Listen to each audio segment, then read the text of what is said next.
Hadisnya sahih riwayat Bukhari. Lan yuflih qaumun wallau amrahum imra'atan. Tidak akan beruntung satu kaum yang menyerahkan urusannya kepada seorang wanita. Jelas ya kata-kata saya? Secara tekstual jelas? Oke. Hadis ini sababul wurudnya, kalau Quran asbabun nuzul, kalau hadis asbabul wurud. Buka semua syarah hadis para ulama hadis, pasti berbicara hadis ini tentang kerajaan Kisra. Kisra di sana. Raja Kisra ini anak buahnya Heraklius. Ya. Negara Kisra ini salah satu negara yang dikirimi mursalahnya Rasulullah, surat dakwahnya Nabi untuk mereka masuk Islam. Heraklius Romawi dapat juga surat dakwah dari Nabi. Najasyi juga dapat. Raja-raja ada yang akhirnya menerima Islam dengan surat dari Rasulullah. Heraklius tak menerima Islam, setengah-setengah, padahal dalam hatinya dia yakin Rasulullah itu Nabi terakhir. Tapi surat dari Nabi disimpan, ditaruh di sebuah peti emas. Sampai sekarang disinyalir surat itu, sebagian ahli sejarah, masih ada di Vatikan disimpan. Gak berani mereka untuk buka. Wallahu alam. Kisra ketika dapat surat dakwah Nabi dikoyak-koyak, dihinakan. Apa nih Muhammad Abdullah wa Rasuluh, Rasul, dikoyak-koyak. Ya harusnya dalam hubungan bilateral, kalau memang tidak mau, nggak boleh ada penghinaan. Utusan nggak boleh dibunuh. Ya, jadi utusan Islam sering dibunuh. Maka sampailah kabar itu kepada Nabi. Ya Rasulullah, mazzaqa Kisra risalatakum. Kisra mengoyak-ngoyak surat kamu. Menghina ini kata Nabi.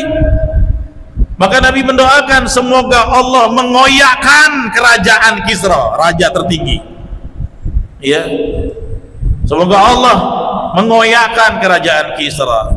Allah kabulkan doa Nabi. Terjadilah kudeta. Kisra dibunuh oleh anaknya sendiri. Sebagian ulama mengatakan anak laki-lakinya yang membunuh. Sebagian ulama mengatakan Kisra nggak punya anak laki-laki, dia cuma punya anak perempuan putri. Dibunuh bapaknya, ya karena nggak paham politik anaknya, supaya dia berkuasa.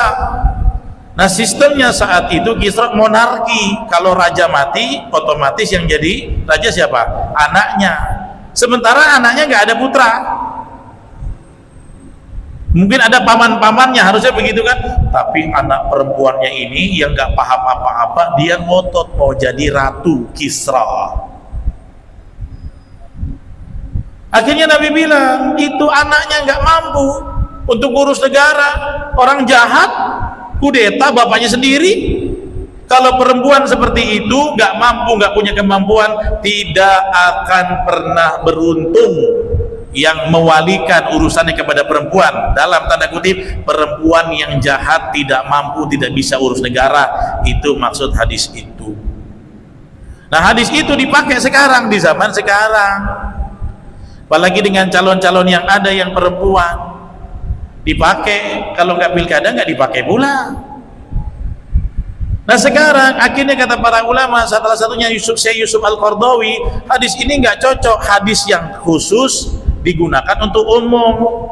Maka kata Yusuf Qardawi, boleh hari ini ya perempuan menjadi pemimpin wilayah, boleh, selama bisa ngurus negara, mampu berkomunikasi, matang agamanya. Nah itu, jadi ketidakmampuan yang tidak disebut tidak akan beruntung karena anaknya Kisra tidak memiliki kemampuan. Itulah akhirnya hadis itu dipakai-pakai. Ya. Yang kedua, bahwasanya perempuan memang tidak dibolehkan jadi pemimpin. Kalau apa? Pemimpin tertinggi dalam satu wilayah yang tidak ada lagi di atas dia. Makanya biasanya ayat itu dipakainya dengan An-Nisa 34 tadi yang Pak Erwin tanya, ar-rijalu qawwamuna 'alan nisa, laki-laki adalah pemimpin perempuan, gitu kan? Iya, ayatnya itu. Tapi ada lanjutannya ayat itu, jangan dipotong. Bima faddalallahu ba'dahum 'ala ba'd, ya, dengan keutamaan dia daripada yang lain. Wa bima anfaqu min amwalihim, dan dari apa yang dinafkahkan dari harta mereka. Jadi ayat ini tidak berbicara tentang kekuasaan negara. Ayat ini berbicara tentang laki-laki diberikan keunggulan badan fisik, makanya di rumah tangga dia pemimpin. Karena apa? Dia yang punya kekuatan untuk mencari nafkah. Ya. Nah, kalau kita lihat dalam tafsir Ibnu Katsir, coba saya lihat ya. Tafsir Ibnu Katsir tentang ayat ar-rijalu qawwamuna 'ala nisa. Di sini disebutkan, ya, kenapa laki-laki itu pemimpin daripada wanita? Li'annar rijal afdalu minan nisa. Nah, karena laki-laki lebih baik daripada wanita. Warrajulu khairun minal mar'ah, laki-laki lebih baik daripada perempuan. Walihadza, karena itu, kanatin nubuwah mukhtassah, karenanya risalah kenabian secara khusus diberikan hanya kepada laki-laki saja. Jadi berbicara tentang kenabian. Ayat itu bicara tentang kenabian, risalah kenabian, ya. Wa kadzalikal mulkal a'zam. Begitu juga ayat ini berbicara tentang mulkal a'zam. Mulk artinya raja, a'zam yang besar. Jadi tidak boleh kalau ada satu wilayah raja tertingginya itu seorang wanita. Mulkal a'zam, mulk kerajaan a'zam yang paling besar. Berarti apa? Kalau ayat ini mengatakan tidak boleh memimpin satu wilayah, betul kalau wilayah tertinggi. Di dalam Indonesia siapa pemimpin tertinggi yang nggak ada atasnya lagi? Presiden, ya. Kalau presiden ya mesti laki-laki. Tapi ada asar dari Umar pernah mengangkat menteri seorang perempuan. Umar bin Khattab, menteri. Berarti boleh jadi pemimpin kementerian itu? Boleh, menteri pasar waktu itu Umar. Tapi menteri itu masih ada bosnya nggak? Ada tidak? Ada di atasnya, maka masih boleh. Ratu Balqis di Quran pemimpin negeri Sabah, boleh-boleh aja, nggak ada dicela.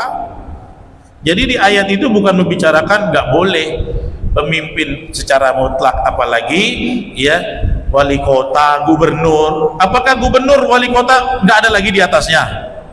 Wali kota ketemu gubernur aja hormat, bos. Ya, ketemu menteri hormat. Jadi kecil, RT, RW, wali kota, gubernur, DPRD, pimpinan dewan, silakan, nggak masalah. Yang nggak boleh tuh presiden. Nah, itu caranya.